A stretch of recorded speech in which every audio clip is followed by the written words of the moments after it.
दोस्तों नमस्कार। आइए आज के इस वीडियो में हम भारत का संविधान भाग 12 देखते हैं और इससे पहले हम भाग 11 तक कर चुके हैं। तो वो अगर देखना है तो आप उससे पहले वाले वीडियो आप देख सकते हैं। तो इससे आगे आज देखते हैं और भाग 12 में है वित्त, संपत्ति, संविदाएं और वाद, और इसका अध्याय 1 है वित्त। तो आइए देखते हैं। इसमें पहले है साधारण और ये स्टार्ट हो रहा है अनुच्छेद 264 से। 264 है निर्वचन। इस भाग में वित्त आयोग से अनुच्छेद 280 के अधीन गठित वित्त आयोग अभिप्रेत हैं। अनुच्छेद 265 विधि के प्राधिकार के बिना करों का अधिरोपण न किया जाना। कोई कर विधि के प्राधिकार से ही अधिरोपित या संग्रहित किया जाएगा, अन्यथा नहीं। अनुच्छेद 266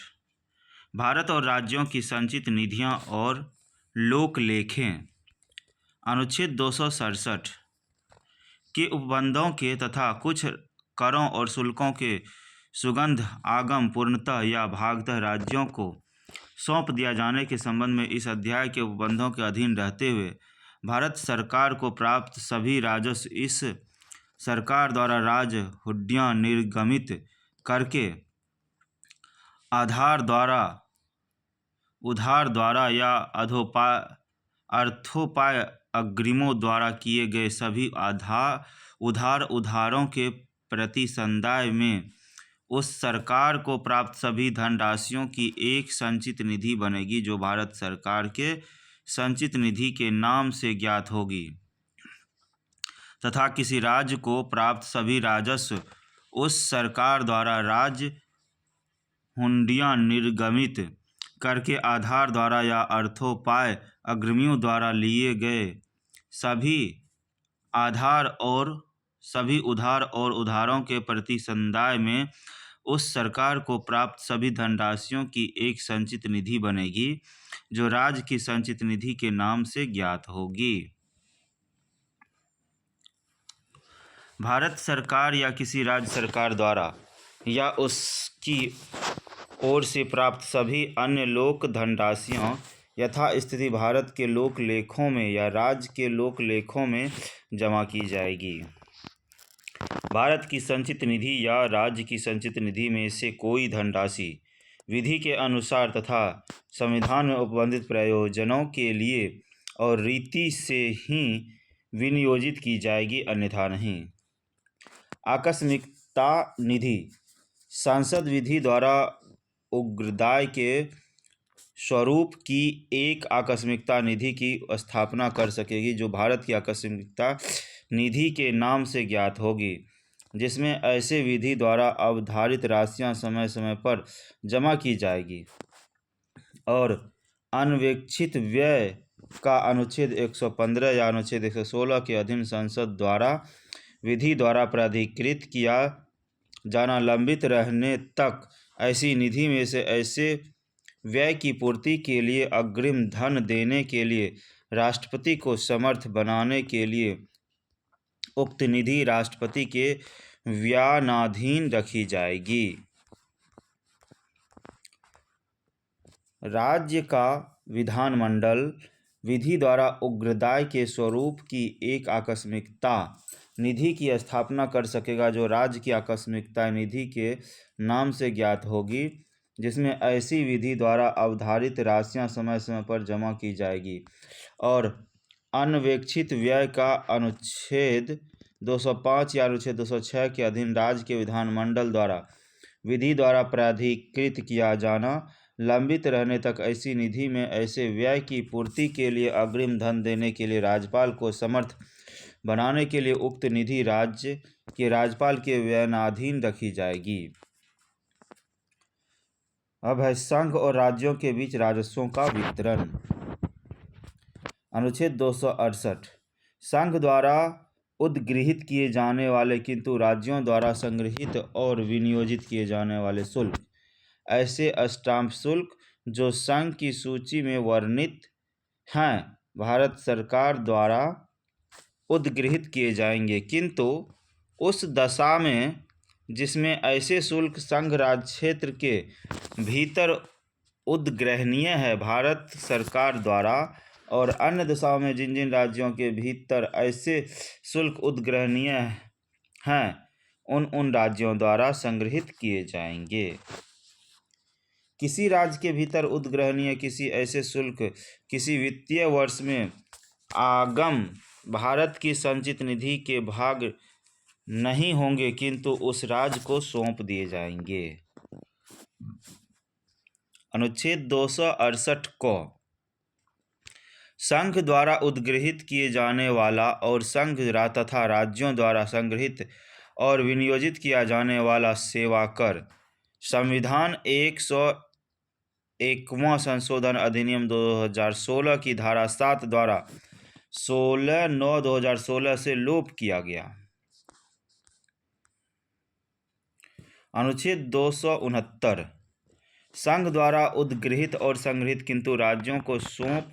सौंपे जाने वाला कर। अनुच्छेद 269 क में यथा उपबंधित के सिवाय माल के क्रय या विक्रय पर कर और माल के प्रेषण पर कर भारत सरकार द्वारा उद्गृहित और संग्रहित किए जाएंगे, किंतु खंड 2 में उपबंधित रीति से राज्यों को 1 अप्रैल 1996 को या उसके पश्चात सौंप दिए जाएंगे या सौंप दिए गए समझे जाएंगे। स्पष्टीकरण। इस खंड के प्रयोजन के लिए माल के क्रय या विक्रय पर कर पद से समाचार पत्रों से भिन्न माल के क्रय तथा विक्रय पर उस दशा में कर अभिप्रेत है जिसमें ऐसे क्रय और विक्रय अंतर्राज्यिक व्यापार या वाणिज्य के दौरान होता है।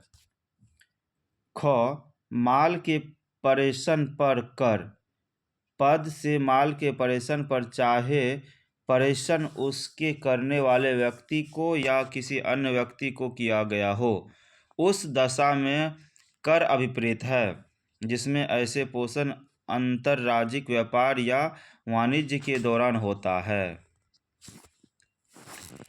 किसी वित्तीय वर्ष में किसी ऐसे कर के शुद्ध आगम वहाँ तक के सिवाय जहाँ तक के आगम संघ राज्यों से प्राप्त हुए आगम माने जा सकते हैं भारत की संचित निधि के भाग नहीं होंगे, किंतु उन राज्यों को सौंप दिए जाएंगे जिनके भीतर वह कर उस वर्ष में उद्ग्रहणीय है और वितरण के ऐसे सिद्धांतों के अनुसार जो सांसद विधि द्वारा बनाए उन राज्यों के प्रति वितरण किए जाएंगे। सांसद यह अवधारित करने के लिए कि माल का क्रय और विक्रय या प्रेषण कब अंतर्राज्यिक व्यापार या वाणिज्य के दौरान होता है विधि द्वारा सिद्धांत बना सकेगी। अनुच्छेद 269 को अंतर्राज्यिक व्यापार या वाणिज्य के क्रम में माल और सेवा कर का उद्ग्रहण और संग्रहण अंतर्राज्यिक व्यापार या वाणिज्य के अनुक्रम में प्रदाय पर माल और सेवा कर भारत सरकार द्वारा उद्गृहित और संग्रहित किया जाएगा तथा ऐसा कर उस रीति में जो सांसद द्वारा विधि द्वारा माल और सेवा कर परिषद की सिफारिश पर उपबंधित किए जाए संघ और राज्यों के बीच परिभाषित किया जाएगा। स्पष्टीकरण। इस खंड के प्रयोजन के लिए भारत के राज्य क्षेत्र में आयात के अनुक्रम में माल के या सेवाओं के या दोनों के प्रदाय को अंतर्राज्यिक व्यापार या वाणिज्य के अनुक्रम में माल का या सेवाओं का या दोनों का प्रदाय समझा जाएगा। खंड 2 खंड 1 के अधीन किसी राज्य को परिभाषित रकम भारत की संचित निधि का भाग नहीं होगी। खंड 3 जहां खंड 1 के अधीन उद्गृहित कर के रूप में संग्रहित रकम का उपयोग अनुच्छेद 246 क के अधीन किसी राज्य द्वारा उद्गृहित कर का संदाय करने के लिए किया गया है वहां ऐसी रकम भारत की संचित निधि का भाग नहीं होगी। खंड 4 जहां अनुच्छेद 246 क के अधीन किसी राज्य द्वारा उद्गृहित कर के रूप में संग्रहित रकम का उपयोग खंड 1 के अधीन उद्गृहित कर का सदाय संदाय करने के लिए किया गया है, वहाँ ऐसे रकम राज्य की संचित निधि का भाग नहीं होगी। संसद विधि द्वारा प्रदाय के स्थान का और इस बात का कि माल का या सेवाओं का अथवा दोनों का प्रदाय अंतरराज्यिक व्यापार या वाणिज्य के अनुक्रम में कब होता है,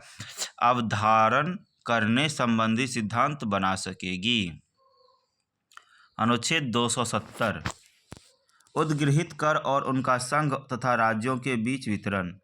क्रमशः अनुच्छेद 268, अनुच्छेद 269 और अनुच्छेद 269 क में निर्दिष्ट शुल्कों और करों के सिवाय संघ सूची में निर्दिष्ट सभी कर और शुल्क अनुच्छेद 271 में निर्देशों की निर्दिष्ट करों और शुल्क पर अधिभार और संसद द्वारा बनाई गई किसी विधि के अधीन विनिर्दिष्ट प्रयोजन के लिए उद्गृहित कोई उपकर भारत सरकार द्वारा उद्गृहित और संग्रहित किए जाएंगे तथा खंड 2 में उपबंधित रीति से संघ और राज्यों के बीच वितरित किए जाएंगे। खंड 1 क अनुच्छेद 246 क के खंड 1 के अधीन संघ द्वारा संग्रहित कर भी संघ और राज्यों के बीच खंड 2 में उपबंधित रीति में वितरित किया जाएगा। खंड 1 ख अनुच्छेद 246 के खंड 2 और अनुच्छेद 269 के अधीन खंड संघ द्वारा उद्गृहित और संग्रहित ऐसा कर जिसका उपयोग अनुच्छेद 246 क के खंड 1 के अधीन संघ द्वारा उद्गृहित कर का संदाय करने के लिए किया गया है और अनुच्छेद 269 क के खंड 1 के अधीन संघ को प्रभाजित रकम भी संघ और राज्य के बीच खंड 2 में उपबंधित रीति में वितरित की जाएगी।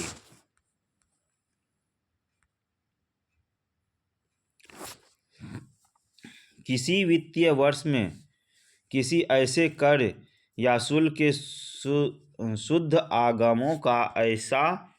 प्रतिशत जो विहित किया जाए भारत की संचित निधि का भाग नहीं होगा, किंतु उन राज्यों को सौंप दिया जाएगा जिनके भीतर वह कर या शुल्क उस वर्ष में उद्ग्रहणीय है और ऐसी रीति से और ऐसे समय से जो खंड 3 में उपबंधित रीति से विहित हो किया जाए उन राज्यों के बीच वितरित किया जाएगा। इस अनुच्छेद में विहित से अभिप्रेत है जब तक वित्त आयोग का गठन नहीं किया जाता है तब तक राष्ट्रपति द्वारा आदेश द्वारा विहित और वित्त आयोग का गठन किए जाने के पश्चात वित्त आयोग की सिफारिशों पर विचार करने के पश्चात राष्ट्रपति द्वारा आदेश द्वारा विहित। अनुच्छेद 271 कुछ शुल्कों और करों पर संघ के प्रयोजन के लिए अधिभार। अनुच्छेद 269 और अनुच्छेद 270 में किसी बात के होते हुए भी संसद अनुच्छेद 246 क के अधीन माल और सेवा कर के सिवाय उन अनुच्छेदों में निर्दिष्ट शुल्कों या करों में से किसी में किसी भी समय सभी के प्रयोजन के लिए अधिभार द्वारा वृद्धि कर सकेगी और किसी ऐसे अधिभार के संपूर्ण आगम भारत के संचित निधि के लिए के भाग होंगे। अनुच्छेद 272 कर जो संघ द्वारा उद्गृहित और संग्रहित किए जाते हैं तथा जो संघ और राज्यों के बीच वितरित किए जा सकेंगे संविधान 80वां संशोधन अधिनियम 2000 की धारा द्वारा 9/6/2000 से लोप किया गया। अनुच्छेद 273 जूट पर और जूट उत्पादों पर निर्यात शुल्क के स्थान पर अनुदान।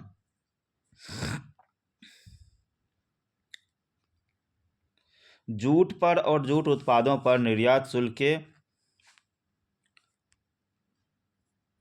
शुल्क के प्रत्येक वर्ष के शुद्ध आगम का कोई भाग असम, बिहार, उड़ीसा और पश्चिम बंगाल राज्यों को सौंप दिए जाने के स्थान पर उन राज्यों के राजस्व में सहायता अनुदान के रूप में प्रत्येक वर्ष भारत की संचित निधि पर ऐसी राशियां भारित की जाएगी जो विहित की जाएं। जूट पर और जूट उत्पादों पर जब तक भारत सरकार कोई निर्यात शुल्क उद्गृहित करती रहती है तब तक या इस संविधान के प्रारंभ से 10 वर्ष की समाप्ति तक इन दोनों में से जो भी पहले हो, इस प्रकार विहित राशियों भारत की संचित निधि पर भारित बनी रहेगी। इस अनुच्छेद में विहित पद का वही अर्थ है जो अनुच्छेद 270 में है। अनुच्छेद 274 ऐसे कराधान पर जिसमें राज्य हितबद्ध है प्रभाव डालने वाला विधेयक के लिए राष्ट्रपति की पूर्व सिफारिश की अपेक्षा है। कोई विधेयक या संशोधन जो ऐसा कर या शुल्क जिसमें राज्य हितबद्ध है अधिरोपित करता है या उसमें परिवर्तन करता है अथवा राज्य की अथवा जो भारतीय आय कर से संबंधित अधिनियमितियों के प्रयोजन के लिए परिभाषित कृषि आय पद के अर्थ में परिवर्तन करता है अथवा जो उन सिद्धांतों को प्रभावित करता है जिनसे इस अध्याय के पूर्वगामी उपबंधों में से किसी उपबंध के अधीन राज्यों को धनराशियां वितरणीय है या हो सकेगी अथवा जो संघ के प्रयोजन के लिए कोई ऐसा अधिभार अधिरोपित करता है जो इस आधार के पूर्वगामी उपबंधों में वर्णित है, संसद के किसी सदन में राष्ट्रपति की सिफारिश पर ही पुनर्स्थापित या प्रस्तावित किया जाएगा, अन्यथा नहीं। इस अनुच्छेद में ऐसा कर या शुल्क जिसमें राज्य हितबद्ध है पद से ऐसा कोई कर या शुल्क अभिप्रेत है जिसके शुद्ध आगम पूर्णतः या भागतः किसी राज्य को सौंप दिए जाते हैं या जिसके शुद्ध आगम के प्रति निर्देश से भारत की संचित निधि में से किसी राज्य को राशियां तत्समय संदेह है। अनुच्छेद 275 कुछ राज्यों को संघ से अनुदान ऐसी राशियां जिनका संसद विधि द्वारा उपबंध करे उन राज्यों के राजस्व में सहायता अनुदान के रूप में प्रत्येक वर्ष भारत की संचित निधि पर भारित होगी। जिन राज्यों के विषय में संसद यह अवधारित करे कि उन्हें सहायता की आवश्यकता है और भिन्न भिन्न राज्यों के लिए भिन्न भिन्न राशियां नियत की जाएगी।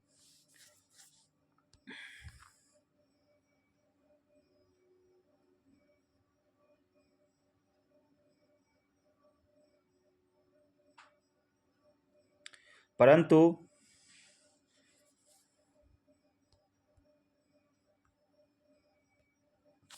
किसी राज्य के राजस्व में सहायता अनुदान के रूप में भारत की संचित निधि में से ऐसी पूंजी और आवर्ती राशियां संदत्त की जाएगी जो उस राज्य को उन विकास स्कीमों के खर्चों को पूरा करने में समर्थ बनाने के लिए आवश्यक हो जिन्हें उस राज्य में अनुसूचित जनजातियों के कल्याण की अभिवृद्धि करने या उस राज्य में अनुसूचित क्षेत्र के प्रशासन स्तर को उस राज्य के शेष क्षेत्रों के प्रशासन स्तर तक उन्नत करने के प्रयोजन के लिए उस राज्य द्वारा भारत सरकार के अनुमोदन से हाथ में लिया जाए। परंतु यह और कि असम राज्य के राजस्व में सहायता अनुदान के रूप में भारत की संचित निधि में से ऐसी पूंजी और आवर्ती राशियां संदत्त की जाएगी जो छठी अनुसूची के पैरा 20 से संलग्न सारणी के भाग 1 में विनिर्दिष्ट जनजाति क्षेत्र के प्रशासन के संबंध में इस संविधान के प्रारंभ से ठीक पूर्ववर्ती 2 वर्ष के दौरान औसत व्यय राजस्व से जितना अधिक है उसके बराबर है और खंड ख जो उन विकास स्कीमों के खर्चे के बराबर है जिन्हें उक्त क्षेत्र के प्रशासन स्तर को उस राज्य के क्षेत्र के प्रशासन स्तर तक उन्नत करने के प्रयोजन के लिए उस राज्य द्वारा भारत सरकार के अनुमोदन से हाथ में लिया जाए। अनुच्छेद 1 अनुच्छेद 244 क के अधीन स्वशासी राज्य के बनाए जाने के तारीख को और से खंड एक के दूसरे परंतु के खंड क के अधीन संदेह कोई राशि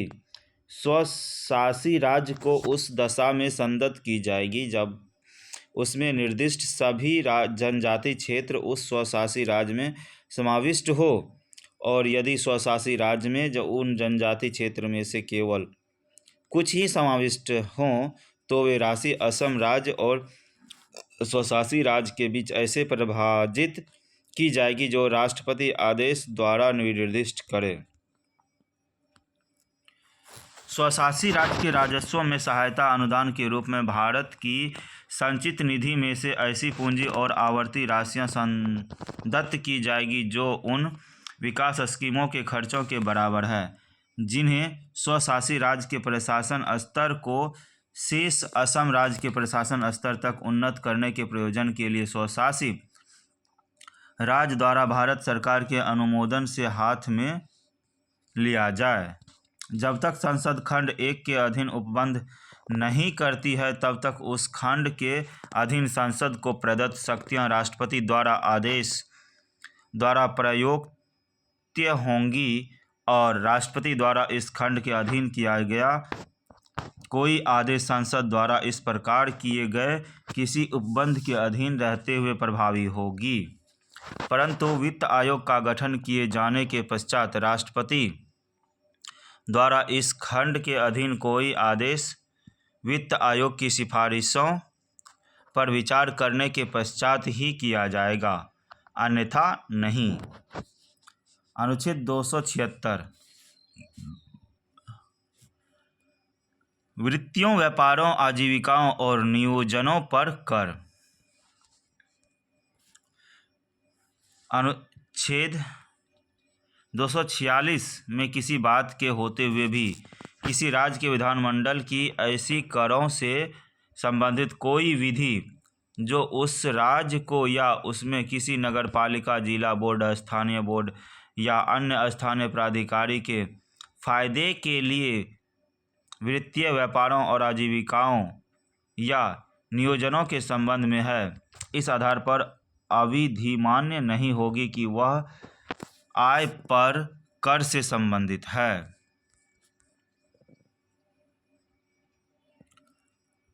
खंड 2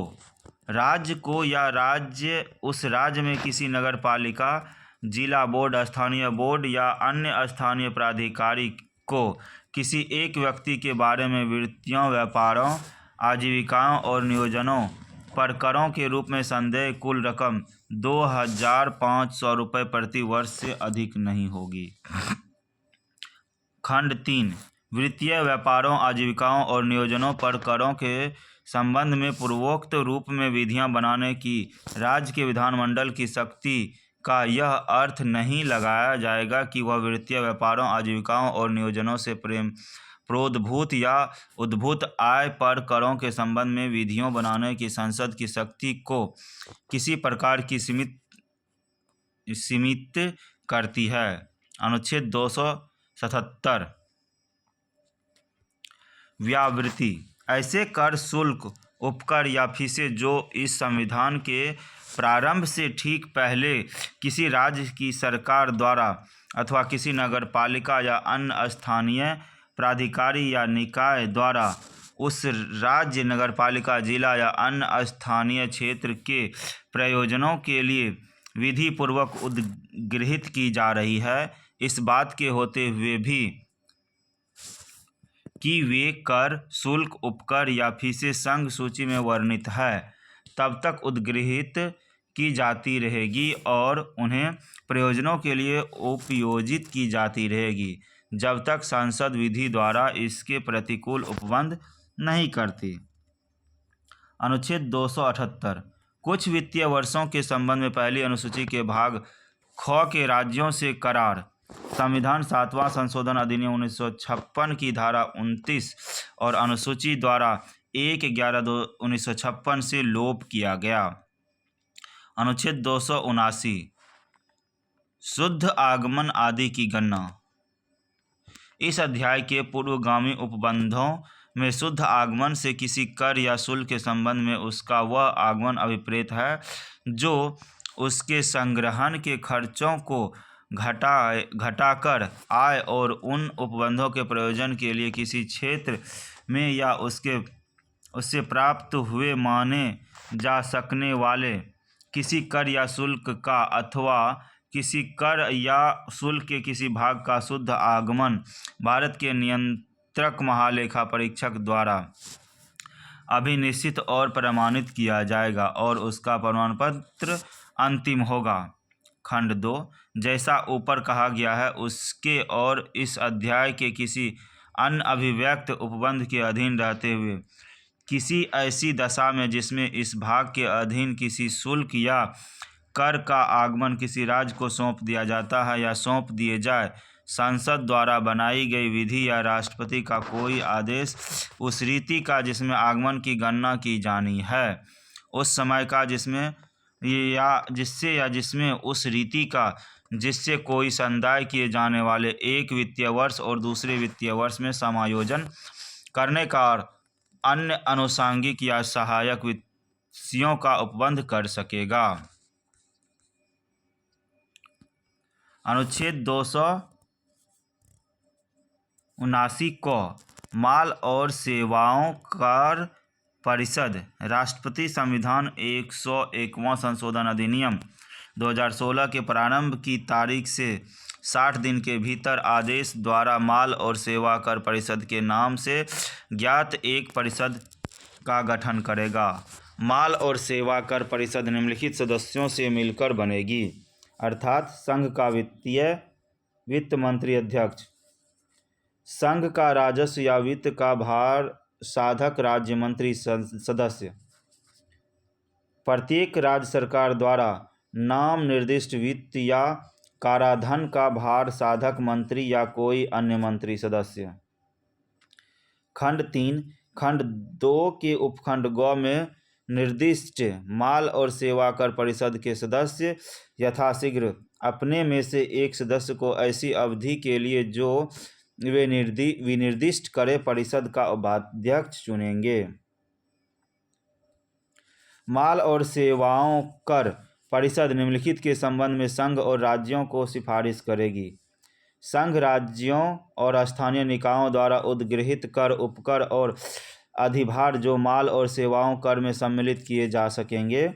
माल और सेवाएं जो माल और सेवा कर के अध्ययन हो सकेगी या जिन्हें माल और सेवा कर से छूट प्राप्त हो सकेगी। आदर्श माल और सेवा कर विधियां अनुच्छेद 269 क के अधीन अंतरराज्यिक व्यापार या वाणिज्य के अनुक्रम में प्रदाय माल पर उद्गृहित माल और सेवा कर के उद्ग्रहण प्रभाजन के सिद्धांत तथा वे सिद्धांत जो प्रदाय के स्थान को शासित करते हैं।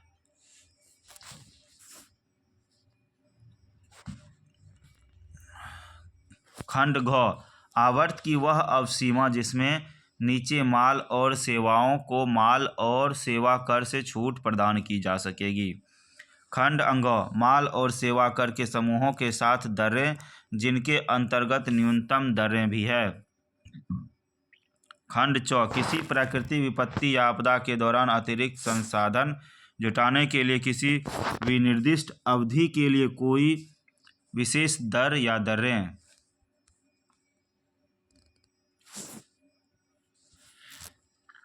खंड 6 अरुणाचल प्रदेश, असम, जम्मू कश्मीर, मणिपुर, मेघालय, मिजोरम, नागालैंड, सिक्किम, त्रिपुरा, हिमाचल प्रदेश और उत्तराखंड राज्यों के संबंध में विशेष उपबंध। और खंड ज माल और सेवा कर से संबंधित कोई अन्य विषय जो परिषद द्वारा विनिश्चित किया जाए। खंड 5 माल और सेवा कर परिषद उस तारीख की सिफारिश करेगी जिसको अपरिष्कृत पेट्रोलियम, उच्च गति डीजल मोटर स्पिरिट, सामान्यतया पेट्रोल के रूप में ज्ञात प्राकृतिक गैस और विमानन टरबाइन ईंधन पर माल और सेवा कर उद्गृहित किया जाएगा। खंड 6 इस अनुच्छेद द्वारा प्रदत्त कृत्यों का निर्वहन करते समय माल और सेवा कर परिषद माल और सेवा कर की सामंजस्यपूर्ण संरचना और माल और सेवाओं के लिए सुव्यवस्थित राष्ट्रीय बाजार के विकास की आवश्यकता द्वारा मार्गदर्शित होगी। खंड 7 माल और सेवा कर परिषद की उसकी बैठक में गणपूर्ति परिषद के कुल सदस्यों के आधे सदस्य मिलकर होगी। खंड 8 माल और सेवा कर परिषद अपने कृत्यों के पालन के लिए प्रक्रिया अवधारित करेगी। खंड 9 माल और सेवा कर परिषद का प्रत्येक विनिश्चित बैठक में उपस्थित और मत देने वाले सदस्यों के अधिमान प्राप्त मतों के कम से कम 3/4 के बहुमत द्वारा निम्नलिखित सिद्धांतों के अनुसार किया जाएगा, अर्थात इस बैठक में केंद्रीय सरकार के मत को डाले गए कुल मतों की 1/3 का अधिमान प्राप्त होगा और सभी राज्य सरकार के मतों को एक साथ लेने पर डाले गए कुल मतों की 2/3 का अधिमान प्राप्त होगा।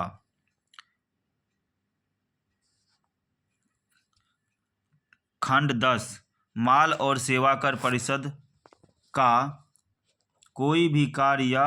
कार्यवाहियां केवल इस कारण से अधिमान्य नहीं होगा कि परिषद में कोई रिक्त है या उसके गठन में कोई त्रुटि है।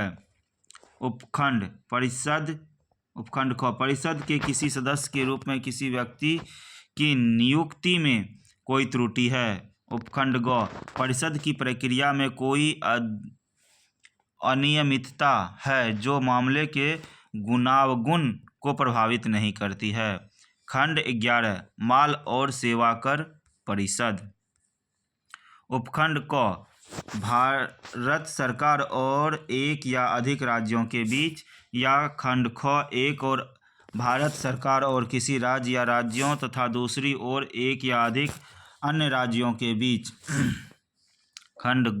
उपखंड ग 2 या अधिक राज्यों के बीच। परिषद की सिफारिशें या उन्हें कार्यान्वयन से उद्भूत किसी विवाद के न्याय निर्गम के लिए एक तंत्र की स्थापना करेगी। अनुच्छेद 280 राष्ट्रपति इस संविधान के प्रारंभ से 2 वर्ष के भीतर और तत्पश्चात प्रत्येक 5वें वर्ष की समाप्ति पर या ऐसे पूर्वोत्तर समय पर जिसमें राष्ट्रपति आवश्यक समझता है आदेश द्वारा वित्त आयोग का गठन करेगा, जो राष्ट्रपति द्वारा नियुक्त किए जाने वाले एक अध्यक्ष और 4 अन्य सदस्यों से मिलकर बनेगा। खंड 2 संसद विधि द्वारा उन अर्हताएं का जो आयोग के सदस्य के रूप में नियुक्त किए लिए अपेक्षित होंगे और उस रीति का जिससे उनका चयन किया जाएगा अवधारण कर सकेगी।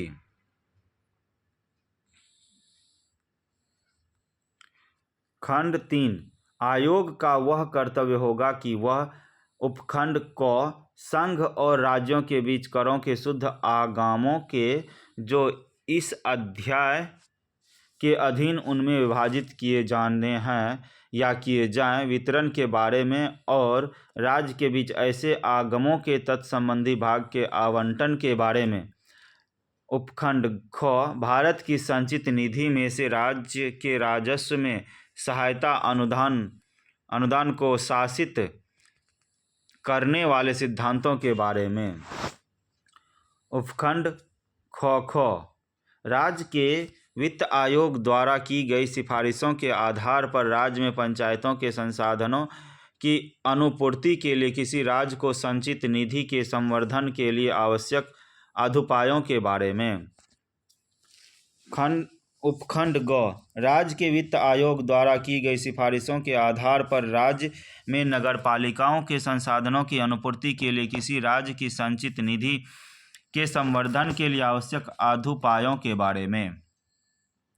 उपखंड घ शुद्ध वित्त के हित में राष्ट्रपति द्वारा आयोग को निर्दिष्ट किए गए किसी अन्य विषय के बारे में।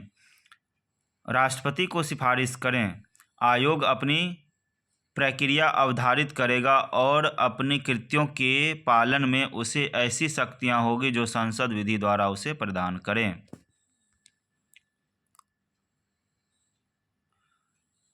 अनुच्छेद 281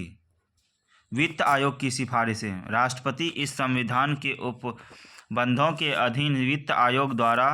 की गई प्रत्येक सिफारिश को उस पर की गई कार्रवाई के स्पष्टीकारक ज्ञापन सहित संसद के प्रत्येक सदन के समक्ष रखवाएगा। प्रकीर्ण वित्तीय उपबंध। अनुच्छेद 282 संघ या राज्य द्वारा अपने राजस्व से किए जाने वाले व्यय संघ या राज्य किसी लोक प्रयोजन के लिए कोई अनुदान इस बात के होते हुए भी दे सकेगा कि वह प्रयोजन ऐसा नहीं है जिसके संबंध में यथास्थिति संसद या उस राज्य का विधान मंडल विधि बना सकता है। अनुच्छेद 243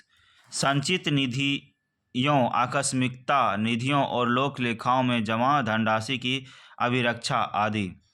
भारत की संचित निधि और भारत की आकस्मिकता निधि की अभिरक्षा ऐसी निधियों में धनराशि के संदाय, उनसे धनराशियों के निकाले जाने, ऐसी निधियों में जमा धनराशि में से भिन्न भारत सरकार द्वारा या उसकी ओर से प्राप्त लोक धनराशियों की अभिरक्षा भारत के लोक लेख में उनके संदाय और ऐसे लेख से धनराशियों के निकाले जाने का तथा पूर्वोक्त विषयों से संबंध या उनके आनुषंगिक अन्य सभी विषयों का विनियमन संसद द्वारा बनाई गई विधि द्वारा किया जाएगा और जब तक उस निमित्त इस प्रकार उपबंध नहीं किया जाता है तब तक राष्ट्रपति द्वारा बनाए गए नियमों द्वारा किया जाएगा। राज्य की संचित निधि और राज्य की आकस्मिकता निधि की अभिरक्षा ऐसी निधियों में धनराशियों के संदाय, उनसे धनराशियों के निकाले जाने, ऐसी निधियों में जमा धनराशियों से भिन्न राज्य की सरकार द्वारा या उसकी ओर से प्राप्त लोक धनराशि की अभिरक्षा राज्य के लोक लेख में उनके संदाय और ऐसे लेख से धनराशियों के निकाले जाने का या पूर्वोक्त विषयों से संबंधित या उनके आनुषंगिक अन्य सभी विषयों का विनियमन राज्य के विधानमंडल द्वारा बनाई गई विधि द्वारा किया जाएगा और जब तक इस निमित्त इस प्रकार उपबंध नहीं किया जाता है तब तक राज्य के राज्यपाल द्वारा बनाए गए नियमों द्वारा किया जाएगा। अनुच्छेद 284 लोक सेवकों और न्यायालयों द्वारा प्राप्त वाद्यकर्ताओं की जमा राशि और अन्य धनराशियों की अभिरक्षा ऐसी सभी धनराशि जो यथास्थिति भारत सरकार या राज्य की सरकार द्वारा जुटाए गए या प्राप्त राजस्व या लोक धनराशियों से भिन्न है और संघ या किसी राज्य के कार्यकलाप के संबंध में नियोजित किसी अधिकारी को उसकी उस हैसियत में या किसी वाद विषय लेख या व्यक्तियों के नाम में जमा भारत के राज्य क्षेत्र के भीतर किसी न्यायालय को प्राप्त होती है या उसके पास निक्षिप्त की जाती है यथा स्थिति भारत के लोक लेखों में या राज्य के लोक लेखों में जमा की जाएगी। अनुच्छेद 285 संघ की संपत्ति को राज्य के कराधान से छूट वहाँ तक के सिवाय जहाँ तक संसद विधि द्वारा अन्यथा उपबंध करे किसी राज्य द्वारा या राज्य के भीतर किसी प्राधिकारी द्वारा अधिरोपित सभी करों से संघ की संपत्ति को छूट होगी।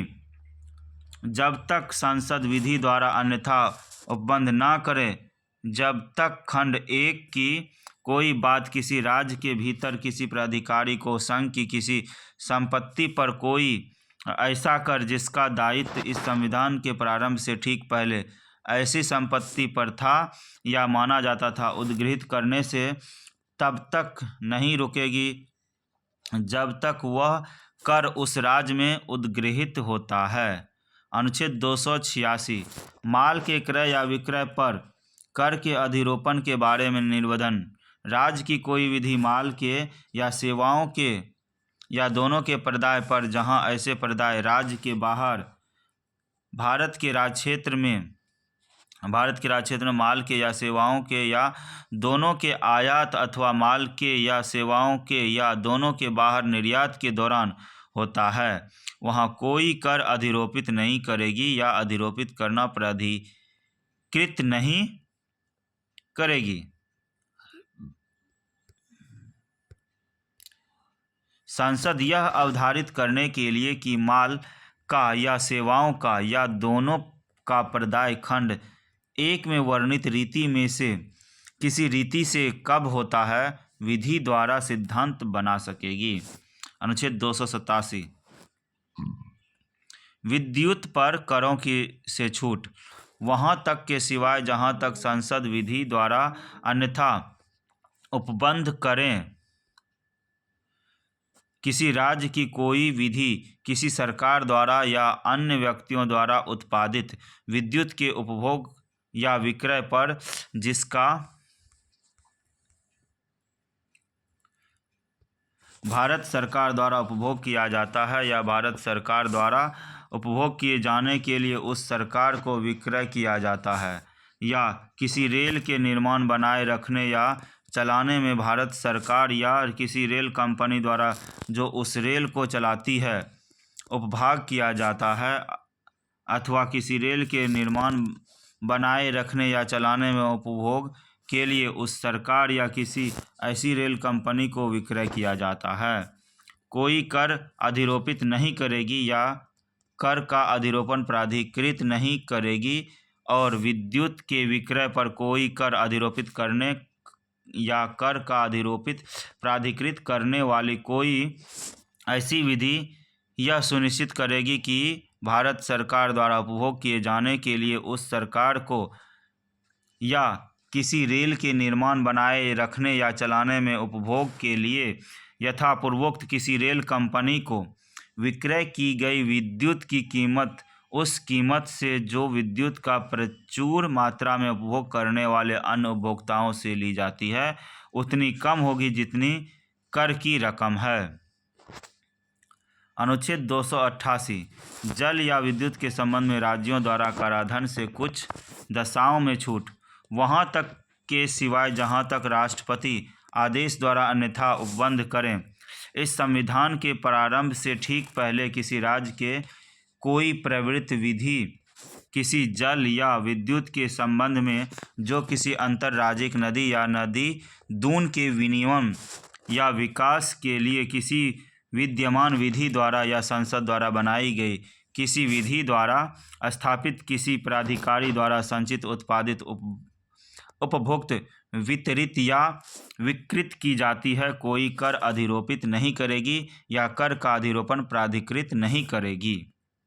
स्पष्टीकरण, इस खंड में किसी राज्य के कोई प्रवृत्त विधि पद के अंतर्गत किसी राज्य की ऐसी विधि होगी जो इस संविधान के प्रारंभ से पहले पारित या बनाई गई है और जो पहले ही निरसित नहीं कर दी गई है, चाहे वह या उसके कोई भाग उस समय बिल्कुल या विशिष्ट क्षेत्र में प्रवर्तन में न हो। किसी राज्य का विधानमंडल विधि द्वारा खंड 1 में वर्णित कोई कर अधिरोपित कर सकेगा या ऐसे कर का अधिरोपण प्राधिकृत कर सकेगा, किंतु ऐसे किसी विधि का तब तक कोई प्रभाव नहीं होगा जब तक उसे राष्ट्रपति के विचार के लिए आरक्षित रखे जाने के पश्चात उसकी अनुमति न मिल गई हो, और यदि ऐसी कोई विधि ऐसे करों की दरें और अन्य प्रसंगतियों की किसी प्राधिकारी द्वारा उस विधि के अधीन बनाए जाने वाले नियमों या आदेशों द्वारा नियत किए जाने का उपबंध करती है, तो वह विधि ऐसे किसी नियम या आदर्श के बनाने के लिए राष्ट्रपति की पूर्व सहमति अभिप्राप्त किए जाने का उपबंध करेगी। अनुच्छेद 289 राज्यों की संपत्ति और आय को संघ के कराधान के छूट, किसी राज्य की संपत्ति या आय को संघ के करों से छूट होगी। उपखंड 2 उपखंड 1 की खंड 1 की कोई बात संघ को किसी राज्य की सरकार द्वारा या उसकी ओर से किए जाने वाले किसी प्रकार के व्यापार या कारोबार के संबंध में अथवा उससे संबंधित किन्हीं क्रियाओं के संबंध में अथवा ऐसे व्यापार या कारोबार के प्रयोजन के लिए प्रयुक्त या अधिमुक्त किसी संपत्ति के संबंध में अथवा उसके संबंध में प्रोद्भूत या उद्भूत किसी आय के बारे में किसी कर को ऐसी मात्रा यदि कोई हो जिसका संसद विधि द्वारा उपबंध करे, अधिरोपित करने या कर का अधिरोपण प्राधिकृत करने से नहीं रोकेगी। खंड 3 खंड 2 की कोई बात किसी ऐसे व्यापार या कारोबार अथवा व्यापार या कारोबार के किसी ऐसे वर्ग को लागू नहीं होगी जिसके बारे में संसद विधि द्वारा घोषणा करे कि वह सरकार के मामूली कृत्यों का अनुषांगिक है। अनुच्छेद 290 कुछ व्ययों और पेंशनों के संबंध में समायोजन। जहां इस संविधान के उपबंध के अधीन किसी न्यायालय या आयोग के व्यय अथवा किसी व्यय को या उसके संबंध में जिसने इस संविधान के प्रारंभ से पहले भारत में क्राउन के अधीन अथवा ऐसे प्रारंभ के पश्चात संघ के या किसी राज्य के कार्यकलाप के संबंध में सेवा की है। संदेह पेंशन भारत की संचित निधि या किसी राज्य की संचित निधि पर भारित है, वहाँ यदि भारत की संचित निधि पर भारित होने की दशा में वह न्यायालय या आयोग किसी राज्य की पृथक आवश्यकताओं में से किसी की पूर्ति करता है या उस व्यक्ति ने किसी राज्य के कार्यकलाप के संबंध में पूर्णतः या भागतः या सेवा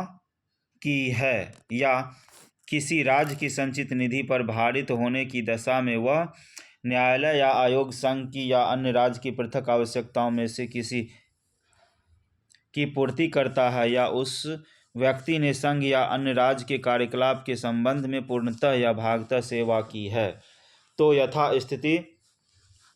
उस राज्य की संचित निधि पर अथवा भारत की संचित निधि अथवा अन्य राज्य की संचित निधि पर व्यय या पेंशन के संबंध में उतना अंशदान जितना करार पाया जाए या करार के अभाव में जितना भारत के मुख्य न्यायमूर्ति द्वारा नियुक्त मध्यस्थ अवधारित करे भारित किया जाएगा और उसका उस निधि में से संदाय किया जाएगा। अनुच्छेद 290 को कुछ देवस्थान निधियों को वार्षिक संदाय प्रत्येक वर्ष 46,50,000 रुपये की राशि केरल राज्य की संचित निधि पर भारित की जाएगी और उस निधि में से तिरुवांकुर देवस्थान निधि में को संदत्त की जाएगी और प्रत्येक वर्ष 13,50,000 रुपये की राशि तमिलनाडु राज्य की संचित निधि पर भारित की जाएगी और उस निधि में से 1 नवंबर 1956 को उस राज्य को तिरुवांकुर कोच्चिन राज्य से अंतरित राज्य क्षेत्र के हिंदू मंदिर और पवित्र स्थानों के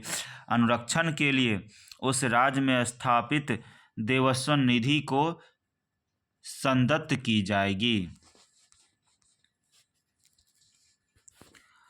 अनुच्छेद 291 शासकों की निजी थैली की राशि। संविधान 26वां संशोधन अधिनियम 1971 की धारा 2 द्वारा 28/12/1971 से लोप किया गया। दोस्तों इस वीडियो में इतना ही रखते हैं। अब हम यहाँ से आगे अगले वीडियो में देखेंगे। यह वीडियो अगर आपको अच्छा लगा तो आप चैनल को सब्सक्राइब कर दीजिए और लाइक कर दीजिए ठीक है, और सब्सक्राइब करने से ताकि आपको अगले वीडियो का नोटिफिकेशन मिल जाए। धन्यवाद।